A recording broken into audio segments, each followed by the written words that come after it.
Selamat datang kembali di sesi pembahasan mendalam kita. Hari ini kita akan coba bongkar bab 7 dari buku Inspired. Judulnya menarik nih, Beyond Lean and Agile. Sumber kita ya bab ini langsung.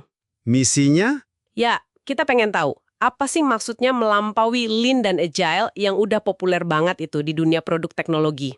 Siap. Oke, yuk kita mulai bedah.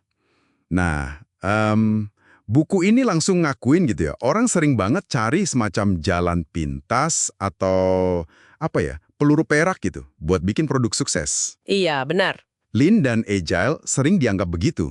Tapi penulisnya bilang, hati-hati, itu bukan solusi ajaib loh. Betul. Malah pas buku ini ditulis aja, udah mulai banyak tuh yang mengkritik keduanya. Oh iya, kritik gimana tuh? Ya, yang menarik dari kritik itu, seperti yang ditulis di sumber kita, bukan berarti Lean dan Agile itu nggak berguna sama sekali.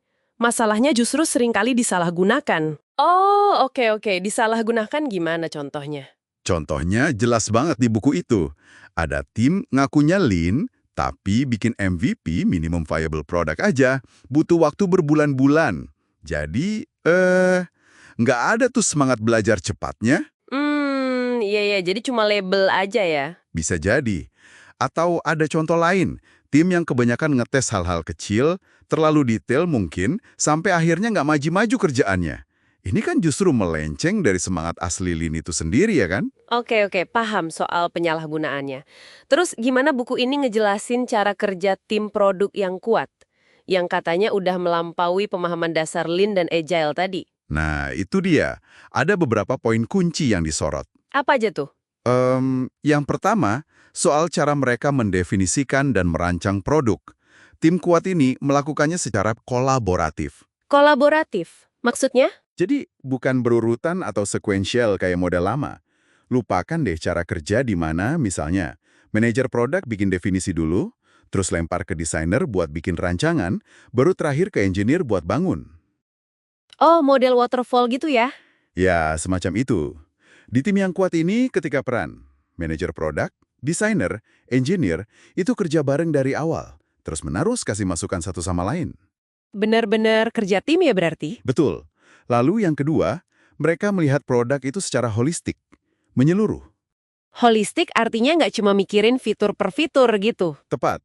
Jadi bukan cuma mikirin fitur A, fitur B aja, tapi juga mikirin teknologi pendukungnya gimana, terus desain pengalaman penggunanya atau UX-nya kayak apa. Termasuk cara monetisasinya juga? Ya dong, cara dapetin duitnya gimana, cara narik penggunanya gimana, bahkan sampai mikirin pengalaman offline kalau memang relevan buat produknya. Semuanya itu dilihat sebagai satu paket utuh. Wah, kompleks juga ya.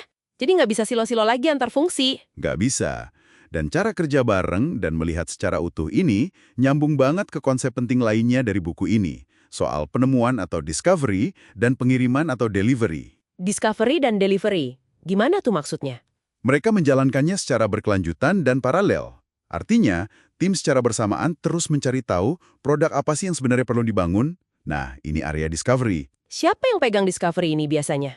Biasanya dipimpin manajer produk dan desainer, tapi penting banget, dibantu juga sama engineer. Mereka kasih input soal kelayakan teknis misalnya. Oke, itu discovery. Terus delivery-nya? Sambil discovery jalan terus, engineer fokus membangun produk yang berkualitas produksi. Ini area delivery. Tentu dibantu juga sama manajer produk dan desainer kalau butuh klarifikasi soal fitur atau user flow. Jadi ini bukan dua tahap yang dipisah, kayak habis discovery baru delivery gitu ya? Dan justru ini aktivitas yang jalan bareng terus-menerus, paralel. Nah, ini nih bagian yang menurut saya sangat menarik dari bab ini. Buku ini menekankan penggunaan prototype saat discovery, bukan MVP. Bener nggak? Betul sekali. Penekanannya kuat di prototype untuk discovery. Kenapa gitu? Kenapa bukan MVP? Bukannya MVP itu bagian dari Lean juga? Iya, tapi menurut sumber ini, membangun MVP yang udah kayak produk beneran, lengkap dengan kodenya, hanya untuk tujuan belajar, atau validasi ide awal itu, ya jatuhnya buang-buang waktu dan sumber daya.